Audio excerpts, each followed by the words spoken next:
Olá, amado ouvinte, muito bom dia. Fico feliz por podermos estar juntos nesse tempo que Deus nos concede. Tão bom a gente começar o dia na presença de Deus, certos de que é dele que vem a nossa orientação, a direção para uma vida feliz, uma vida que de fato tem sentido e propósito. Estamos no último domingo do ano. Que bênção podermos caminhar este ano juntos e chegarmos agora a este dia na certeza de que Deus tem sido bondoso, gracioso com cada um de nós e Ele tem nos sustentado e guardado a cada dia. Quero aproveitar o dia de hoje, como é o último domingo, a pensar sobre algumas mudanças que talvez possamos realizar na nossa vida, e talvez permitir que o ano de 2025 seja um ano de virada em muitos aspectos do nosso andar com Deus e da nossa experiência com Deus. Eu sei que entra ano e sai ano, e por mais que alguns tentem evitar, é praticamente impossível deixar de se fazer um balanço, seja na vida pessoal, espiritual ou profissional. Triste é que para muitos entra ano e sai ano e descobrem que pouca coisa mudou. Há casos em que piorou, muitas vezes por negligência pessoal, outras por motivos alheios à vontade e em alguns casos em consequência de atitudes ou talvez até de pecados do passado. Eu espero em Deus que em 2025 possa ser um ano de grandes mudanças e transformações. Só que mudanças como as que comumente almejamos, as grandes viradas, sabemos que não acontecem assim num passe de mágica.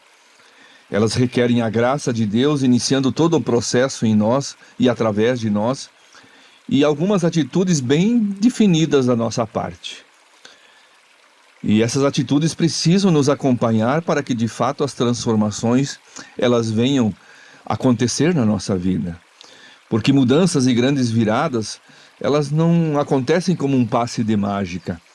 Não basta termos um pensamento positivo, não adianta simpatias, declarações proféticas, nem boas resoluções de fim de ano. Nós precisamos, além da graça de Deus, ter determinação, pois mudanças e grandes viradas são frutos de grande esforço e perseverança da nossa parte. É assim que está registrado em Hebreus 6, 11 e 12. O nosso desejo é que vocês continuem a mostrar essa mesma dedicação até o fim, para que tenham plena certeza de sua esperança. Assim não se tornarão displicentes, mas seguirão o exemplo daqueles que por causa de sua fé e perseverança, ou seja, paciência, longanimidade, eles herdarão as promessas. Então, querido ouvinte, se você deseja que 2025 seja o ano de grandes mudanças, da grande virada na sua vida, eu gostaria que você observasse algumas lições de vida que Lucas ele destaca na vida de uma mulher. E a nossa reflexão está baseada em Lucas 13. É uma narrativa bem pequena, mas ela é profunda e é inesgotável. E aqui nós temos, assim, os princípios que devem nortear a nossa vida, a nossa conduta, as nossas ações para que experimentemos, então, uma grande transformação.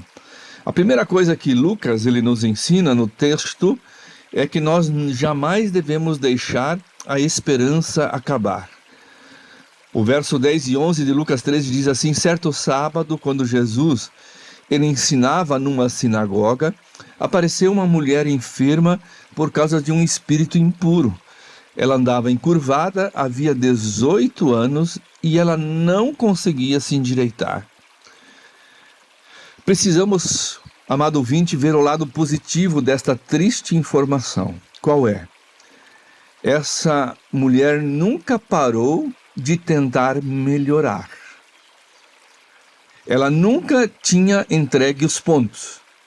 Ainda havia faísca de esperança. E da onde vinha essa esperança? De ouvir falar no nome de Jesus.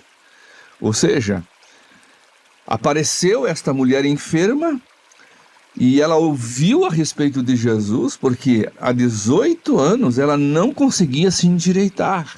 Imagine a situação. E ela então vai ao encontro de Jesus e ela não perdeu a esperança de tentar resolver o seu problema. Outra coisa que Lucas nos ensina é que a gente jamais deve perder a fé no caminho. O verso 16 de Lucas 13 diz: esta mulher, uma filha de Abraão, foi mantida presa por Satanás durante 18 anos.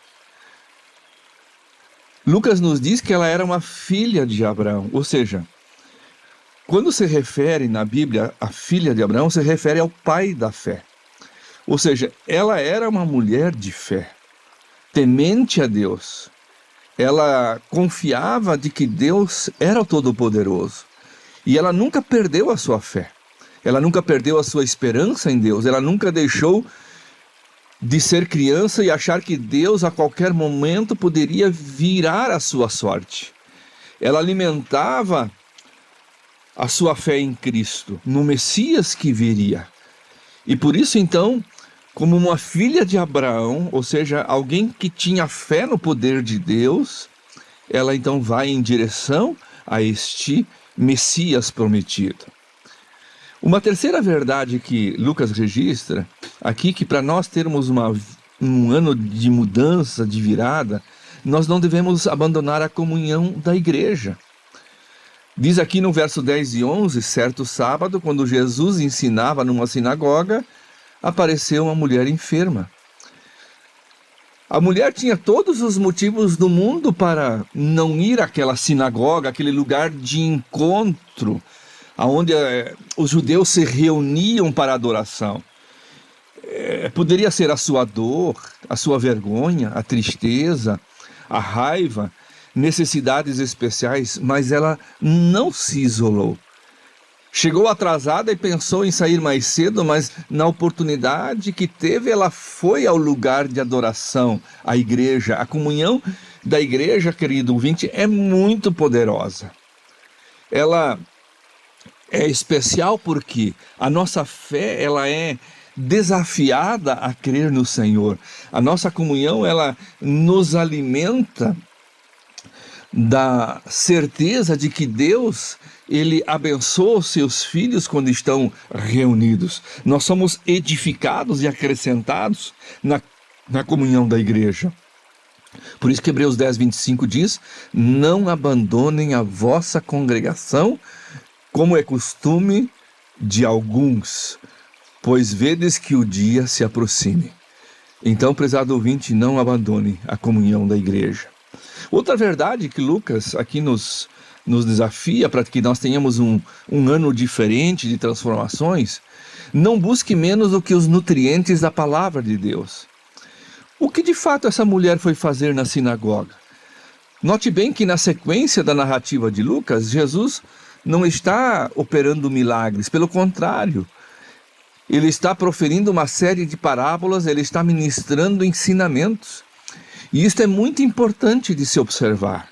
Se há algo que ela talvez estivesse buscando, era como não ser achado infrutífera, pois é exatamente da infertilidade espiritual que Lucas acabou de tratar. Se você olhar os versos anteriores, no verso 6 ao 9, então Jesus fala, de um homem que tinha uma figueira no seu vinhedo, e foi várias vezes procurar frutos nela, mas não encontrou, E realmente o jardineiro respondeu, Senhor, deixe há mais um ano e eu cuidarei dela e adubarei, e se der figos no próximo ano, ótimo, se não der, eu mando cortá-la. E em seguida então vem este milagre da mulher encurvada, e depois Lucas mostra Jesus contando as suas parábolas. É incrível, amado ouvinte, que esta mulher, em meio a todo o seu sofrimento, não queria nada menos do que o alimento da palavra de Deus, para manter a sua alma viva e ereta, já que seu corpo estava encurvado. Faça isso no ano de 2025. Se aproprie da palavra de Deus.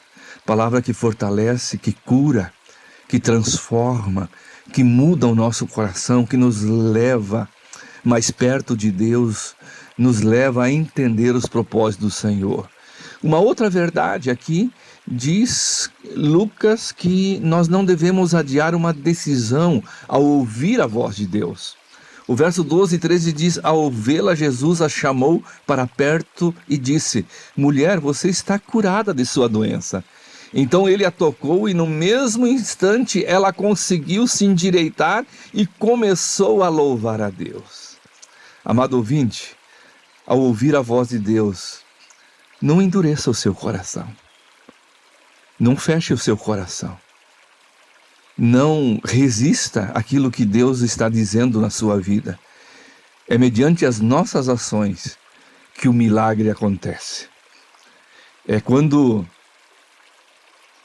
nós vamos ao encontro do Senhor e nós somos tocados por Jesus, é que a nossa vida, ela é transformada. Diz que quando ela tocou, ela foi curada no mesmo instante e ela se endireitou. E aí vem a última lição, ela começou a louvar a Deus. A nossa alegria, prezado ouvinte, só se completa quando celebramos a Deus em louvor e em adoração.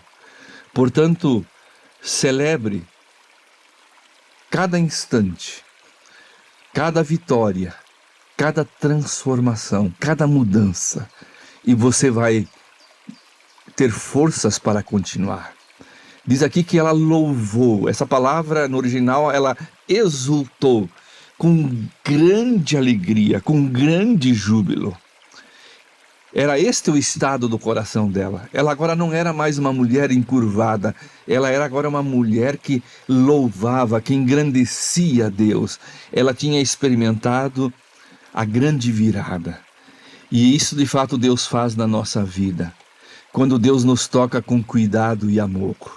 Diz aqui que ele a tocou e no mesmo instante ela conseguiu se endireitar. Esse toque do Senhor, prezado ouvinte, consiste em nos trazer para perto dele, em nos unir a ele. Nossa santificação e transformação só são possíveis se nós estivermos em Cristo. Nós só seremos endireitados se ele nos tocar com suas mãos, se ele nos unir a si mesmo em cuidado e amor. Por isso, amado ouvinte, a grande virada que talvez você tanto espera na sua vida para o ano de 2025, só pode acontecer em Cristo Jesus. É quando ele olhar para você, quando ele falar com você, é quando ele tocar em você. Por isso, ore, leia a palavra, vive em comunhão, integre-se à igreja, ao corpo de Cristo, e deixe tocar você com cuidado e amor através da vida dos irmãos. A sua grande virada está em Jesus Cristo, amado ouvinte. Clame por ele hoje. Clame por ele durante todo o ano de 2025 e sempre. E você terá com certeza um feliz e abençoado ano novo. Que Deus te abençoe com toda a graça e bondade. E que possamos ter um excelente e abençoado ano novo.